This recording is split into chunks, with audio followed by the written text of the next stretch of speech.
For the past 3 years, Fozzie Whitaker has dazzled with flashes of brilliance, but has had injuries slow him down every step of the way. But now as a senior, he's truly coming into his own as a leader of the Texas Longhorns, tied for the lead with 4 touchdowns this season, and he's also a leader for the young running backs. But it turns out Fozzie Whitaker isn't just an emotional captain of this team, he actually thinks he's Captain America.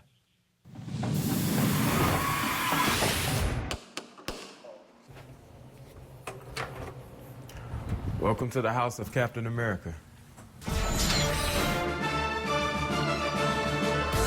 That's Captain America, you know? He has a shield, he has his hat and everything. You should look out for him. Anytime somebody's in trouble, he's gonna be there, Captain America. You ain't see, though. I just got it. I have my Captain America backpack. I got it the day before that fall camp started. He is Captain America. He's not loving Captain America. He is Captain America. I have another backpack. This has some of the Avengers on it. That's his alter ego, so he has a backpack, he has a sticker, he has a watch, he has everything that you can buy. This is a Captain America tablecloth, Captain America cup, Captain America lunch kit. So I have 11 total Captain America shirts. And this shirt right here is Captain America leading all the Avengers out into battle. Here's a little koozie, my wristband. This is my everyday duty hat. Right above my bed, I have my famous, infamous Captain America shield. We got the shield. Probably got the outfit somewhere. Yeah, he probably has a disorder. You can ask. My alter ego is Captain America. He was a small soldier going in, wasn't given that many chances, and did any and everything he could to do to help his country. That's the type of attitude I take into this football team, you know, being able to do any and everything I can to help this team win. It's kind of the story of Fozzie's life. You know, he's a small guy, and there wasn't a lot of people giving him chances, and now he's developed into a great senior leader and captain for us. Let's eat today.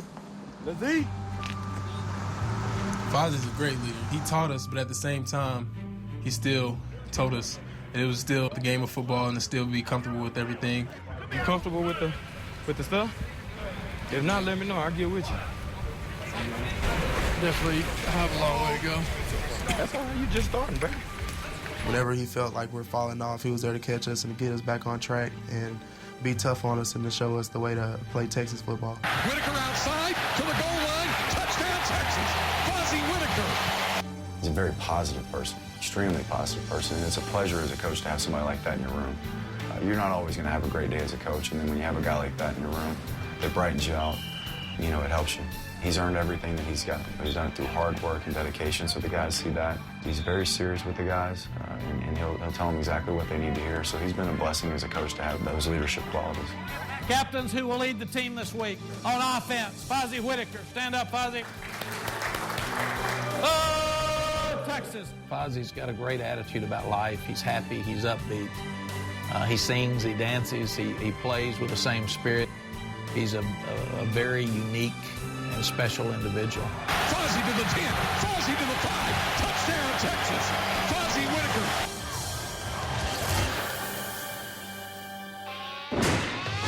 More to come here on Rewind. We're going to wrap it up by passing out the game balls. One for offense, one for defense. They only go to the best.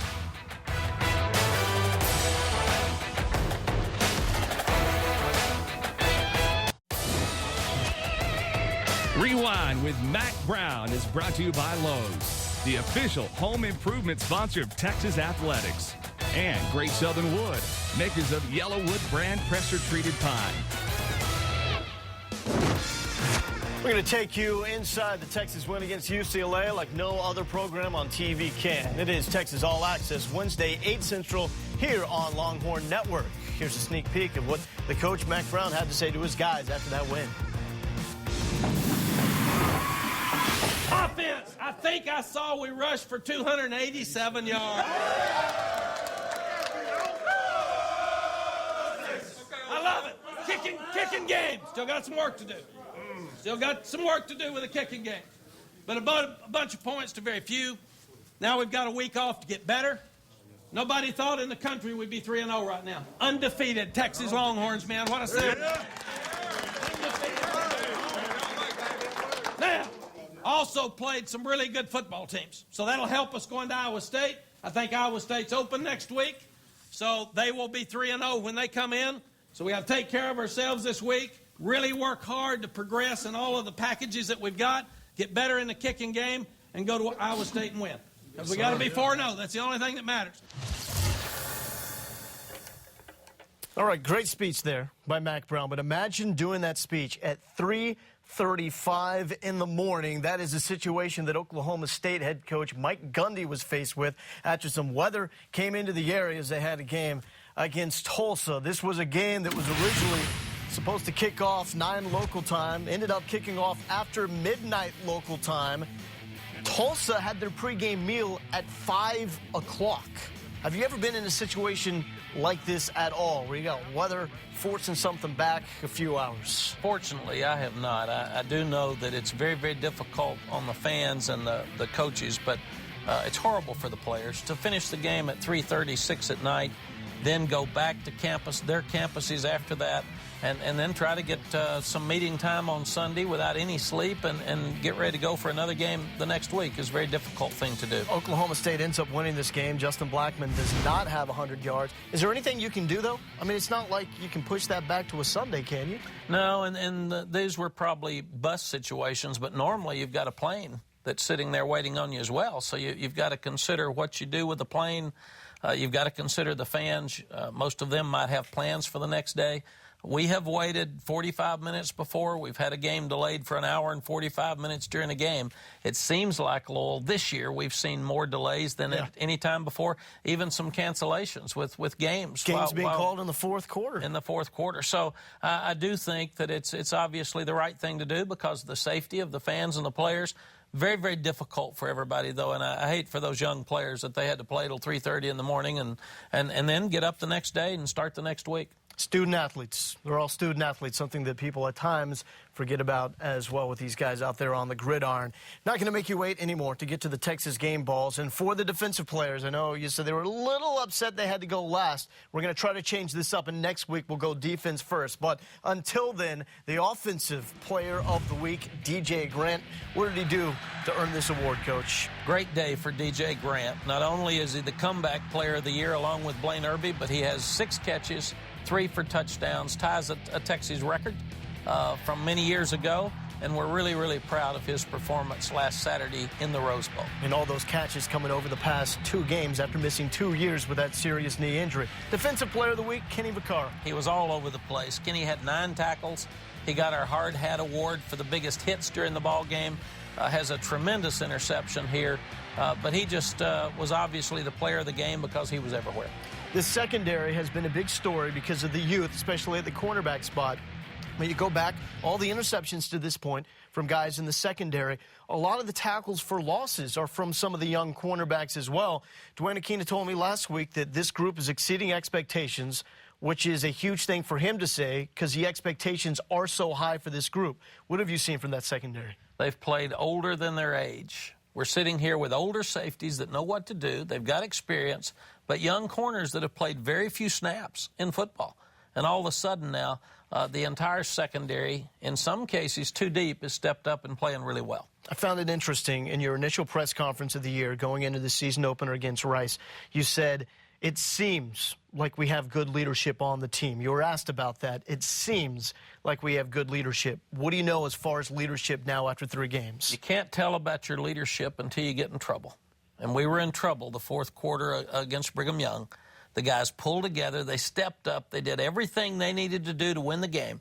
And I thought that pulled us together, and that leadership was very obvious in the early part of the game at UCLA. Let's take that next step, because right now it's the bye week. What happens when there's not a game on the schedule for your team?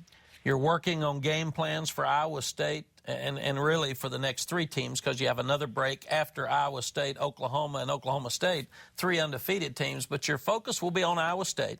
We will not practice today. We'll come back and have a very physical practice Tuesday, Wednesday, and Thursday.